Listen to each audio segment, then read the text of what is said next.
Jésus-Christ mon Seigneur, le seul chemin vers mon Dieu. Jésus-Christ mon Seigneur,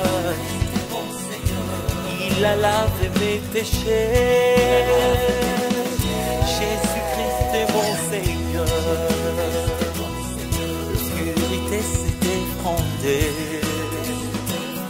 Jésus-Christ mon Seigneur, roi de rois je le proclame. Jésus est Christ.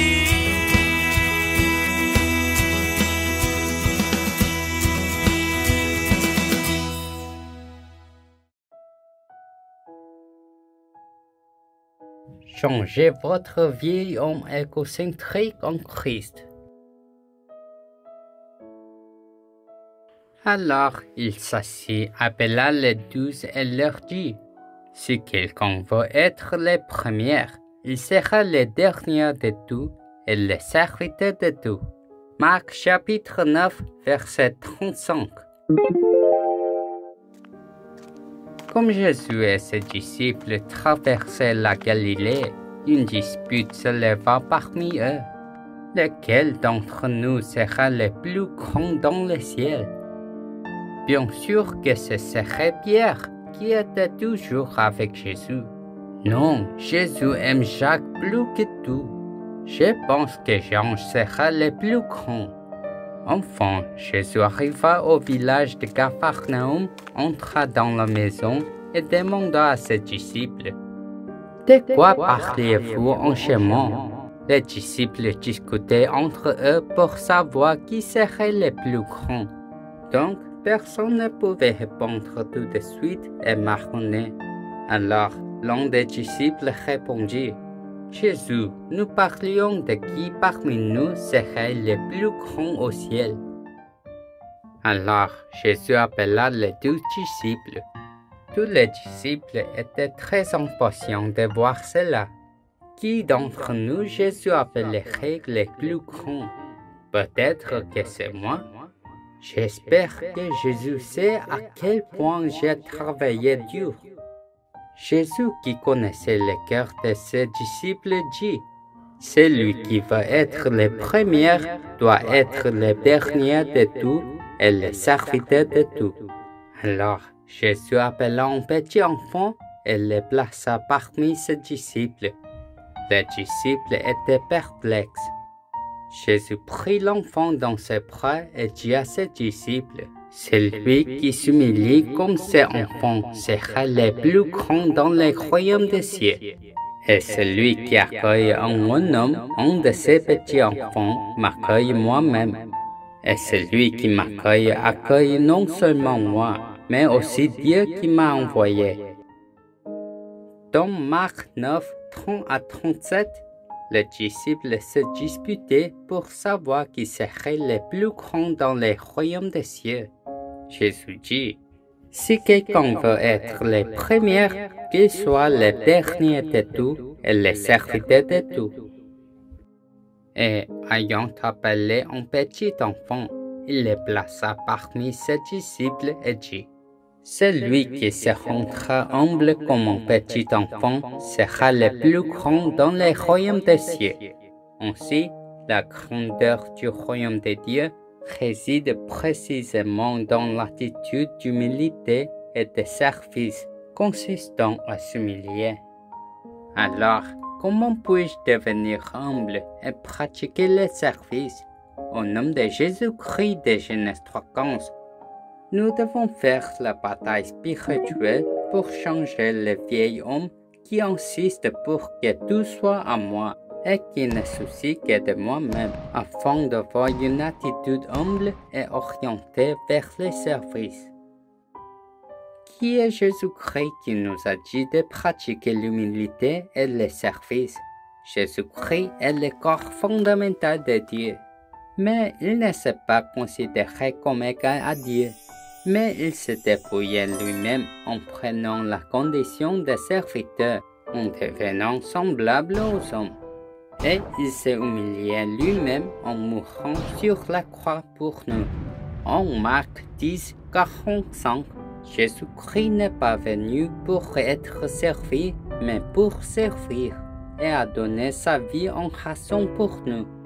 Et de cette façon, Jésus-Christ est devenu un modèle d'humilité et de service. Donc, si vous croyez que le Fils unique de Dieu, Jésus-Christ, est mort sur la croix à ma place et a résolu toutes les malédictions, désastres, le pouvoir de la mort et la fondation de l'enfer, vous pouvez aussi être humble et servir dans n'importe quelle situation.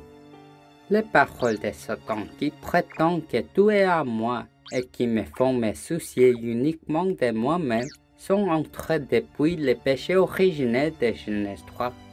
Et ces paroles de Satan qui ont apparu dans Genèse 3, qui ont fait entrer le péché originel en nous et nous ont fait quitter Dieu, sont ainsi. Tu ne mourras jamais, alors fais en tout ton bien. Si cela devient le tien, tu seras heureux. Le péché originel ferme les yeux spirituels et n'éclaire que les yeux physiques. Nous devenons alors obsédés par les choses de ce monde et tombons dans la cupidité, insistant sur le fait que tout nous appartient comme si nous n'allions pas mourir. Si nous ne connaissons pas le péché originel qui est dans notre corps et le diable, le père des mensonges qui nous anime, nous vivrons dans le fondement de l'enfer, parlant les paroles de Satan en ne nous souciant que de moi-même. C'est pourquoi nous avons honte de l'Évangile et ne pouvons pas servir Dieu, l'Église ou aimer les gens. Alors, Jésus-Christ le Messie, la postérité de la femme de Genèse 3:15, est venu et a complètement écrasé la tête de Satan pour que nous ne tombions pas dans Genèse 3.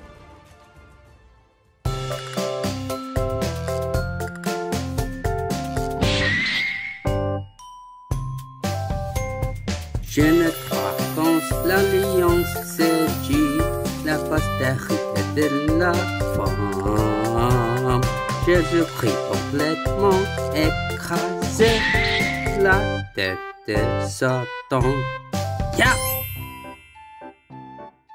Aujourd'hui et chaque jour, nous devons accepter Jésus-Christ, le vrai miracle de jouir de l'identité et de l'autorité d'être un enfant de Dieu. Maintenant, confessons le miracle de cette seconde. Jésus est le Christ. Je suis un enfant de Dieu. Tous les problèmes sont finis. Satan va-t'en, rempli du Saint-Esprit. Évangélisation mondiale. Jusqu'aux extrémités de la terre, je serai son témoin. Le vrai roi qui détruit les œuvres du diable, le vrai prêtre qui a mis fin à toutes les malédictions et désastres. Nous devons utiliser la puissance du nom du Christ, le vrai prophète, pour rencontrer Dieu. Je vous bénis que vous deveniez le sommet spirituel qui suit le Christ à travers la bataille spirituelle contre le vieil homme qui ne soucie que de lui-même. Dieu vivant, connaissant le péché originel et Satan, j'accepte Jésus-Christ qui a résolu tous mes problèmes sur la croix. Merci de m'avoir permis de jouir de l'identité et de l'autorité de ton enfant.